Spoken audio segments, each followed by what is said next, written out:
सुंदरकांड का page number 31 से 35। मनोजवं मरुततुल्यवेगं जितेन्द्रियं बुद्धिमतां वरिष्ठं वातात्मजं वानरयूथमुख्यं श्रीरामदूतं शरणं प्रपद्ये। अतुलितबलधामं हिमशैलाभदेहं दञ्जवन्कीर्षाणुं ज्ञानिनां गृह्ण्यं सकलगुणनिधानं वनराणामधीशं रघुपतिप्रियभक्तं वातजातं नमामि।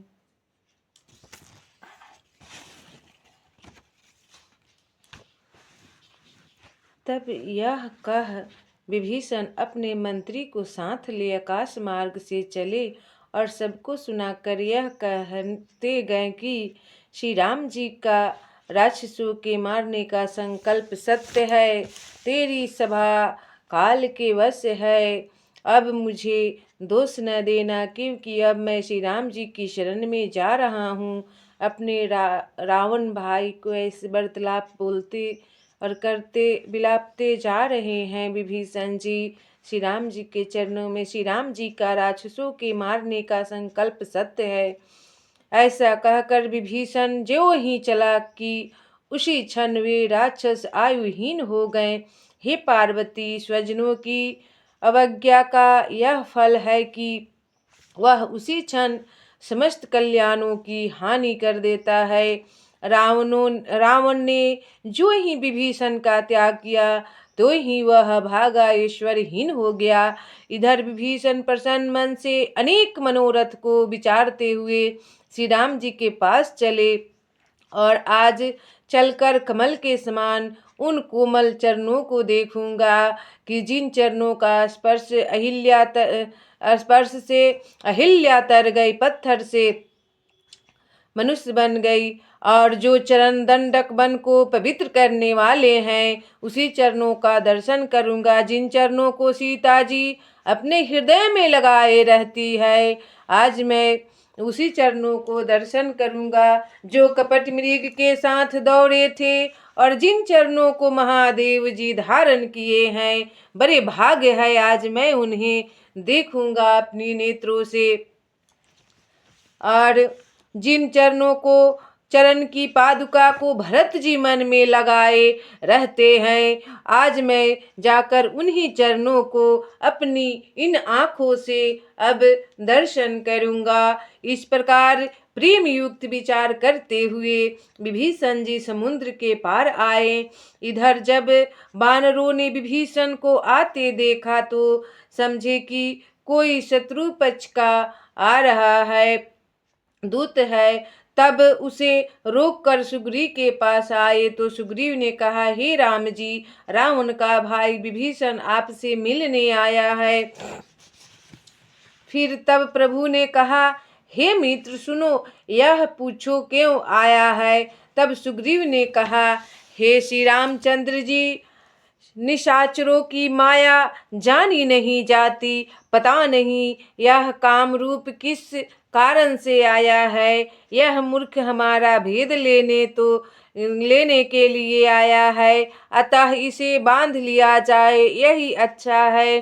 तब श्री रामचंद्र जी ने कहा, हे मित्र, यह तो अच्छा है, किंतु मेरा यह प्रण की शरणागत को अभय करे। श्री रामचंद्र जी ने कहा कि मित्र, यह तो अच्छा है, किंतु मेरा यह प्रण है कि शरणागत को अभय करे। प्रभु के इस वचन को सुनकर हनुमान जी हर्षित हो गए और भगवान शरणागत वत्सल हैं। श्री रामचंद्र जी ने कहा, जो अपने अनभल का अनुमान करके शरणागत का त्याग कर देते हैं वे पामर मनुष्य पापमय हैं, उन्हें देखने में ही हानि होती है। चाहे किसी को करोड़ों ब्रह्म हत्या क्यों न लगी हो तो भी शरण में आने पर मैं उसे नहीं त्यागता। यह जीव जो ही मेरे सम्मुख होता है तो ही मैं उसे करोड़ों जन्मों के पापों का नाश कर देता हूँ। किंतु पापियों का तो यह सहज स्वभाव है कि उन्हें मेरा भजन अच्छा नहीं लगता। जो दुष्ट हृदय का होगा वह क्या मेरे सम्मुख आ सकता है, किंतु जिसका मन निर्मल है वह मुझे पाता है। मुझे छल छिद्र और कपट नहीं भाता। यदि रावण ने इसे भेद लेने के लिए ही भेजा होगा तो भी कोई हानि नहीं है। हे मित्र, संसार में जितने राक्षस हैं उन सबको यह लक्ष्मण एक घड़ी में मार सकते हैं, और यदि यह भयभीत होकर शरण में आ गया है तो भी मैं इसे प्राण के समान रखूंगा। उभय भांति से उसको मेरे पास लाओ। ऐसा हंस के कृपा निधान ने कहा। तब कृपालु श्री रामचंद्र जी की जय हो ऐसा कहकर अंगद और हनुमान जी चले।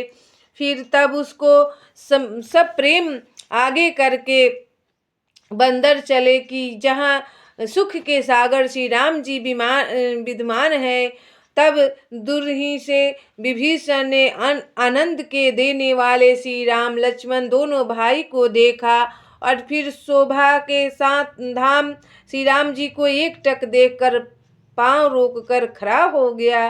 देखा तो लंबी भुजाएं, कमलवत नेत्र और श्याम शरीर भय के नाश करने वाले विराजमान हैं।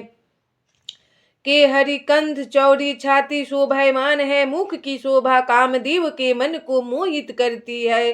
तब नेत्रों में जल भर कर पुलकित शरीर हो, मन में धीरज रखकर विभीषण जी ने मृदुल शब्द में कहा, हे नाथ, मैं निशाचर वंश में जन्म लेने वाला हूँ, रावण का भाई हूँ, जो सहज ही पाप प्रिय तमसी शरीर वाला, वैसा ही पाप प्रिय हूँ कि जैसे उल्लू को अंधेरा प्रिय होता है। सो अपने कानों से आपका सुयश सुनकर हे भवभंजन प्रभु, मैं आपके समीप आया हूँ। हे शरणागत रक्षक श्री राम जी, त्राहि माम। अब जब विभीषण को ऐसा कहते और दंडवत करते हुए प्रभु ने देखा तो तुरंत ही विशेष हर्षित हो उठे। दीन वचन सुन प्रभु को अच्छे लगे। उन्होंने उसे उठाकर हृदय से लगा लिया। तब लक्ष्मण जी सहित विभीषण से मिलकर उसे अपने निकट बैठा लिए, और फिर भक्त भय हारी प्रभु बोले, हे लंकेश, कहो परिवार सहित अच्छे तो हो। तुम्हारा वास तो कुंठाओं में है, खल मंडली में दिन रात बसते हो। हे सखा, तुम्हारा धर्म किस प्रकार निभता है। तुम्हारी सब रीतियों को मैं जानता हूँ, क्योंकि अत्यंत नीति निपुण हो और तुम्हें अनीति नहीं भाती।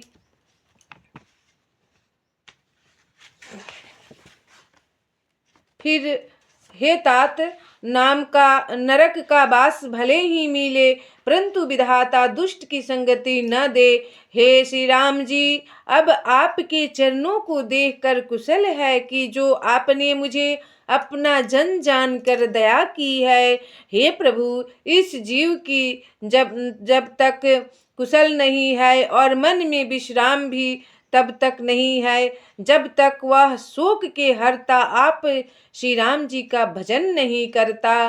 तभी तक हृदय में लोभ मोह मत्सर और मद अनेक दुष्ट सताते हैं कि अब तक धनुष बाण लिए आप श्री रामचंद्र जी हृदय में नहीं बसते।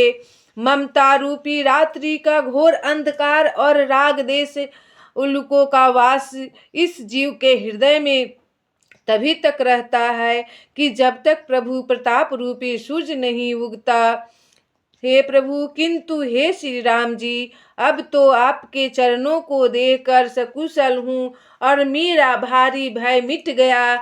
हे कृपालु, आप जिस पर अनुकूल होते हैं उसे त्रिविध ताप नहीं व्यापते है। मैं अत्यंत अधम स्वभाव का राक्षस हूँ और मैंने कभी कोई शुभ आचरण नहीं किया है।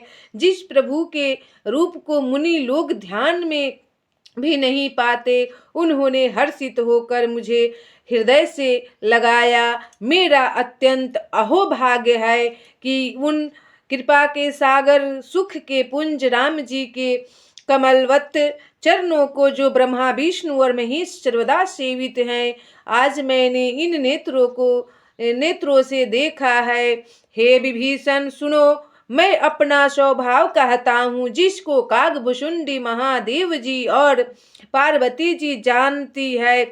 यदि वह मनुष्य चराचर भी द्रोही हो और मुझे देखकर शरण में आवे, तो उसे मद मोह छल कपट रहित और आने पर मैं उसका आदर साधु के ही समान करता हूँ। माता पिता भाई पुत्र स्त्री धन घर मित्र और परिवार, इन सब की प्रीति का तांगा बटोर मन में उसकी डोरी बटकर मेरे चरणों में बांधकर समदर्शी हो, और जिसे कुछ इच्छा न हो, जो हर्ष शोक और भय को मन में न रखता हो, ऐसे सज्जन मेरे हृदय में कैसे बसते हैं कि जैसे लोभी के हृदय में धन बसता है।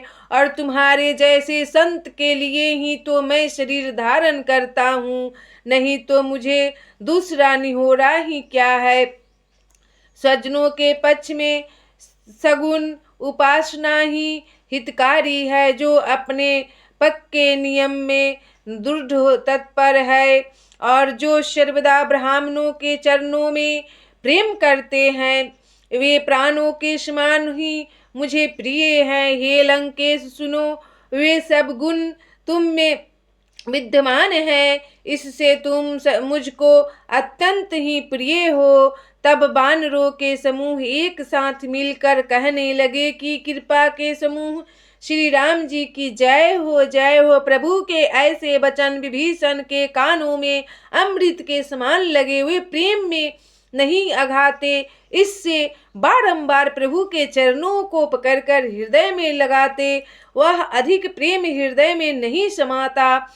तब विभीषण बोले, हे अंतर्यामी, आप चराचर जगत के स्वामी हैं। सुनिए, मेरे हृदय के कुछ पूर्व की वासना थी, जो अब प्रभु के चरणों की प्रीति रूपी सरिता नदी में बह गई।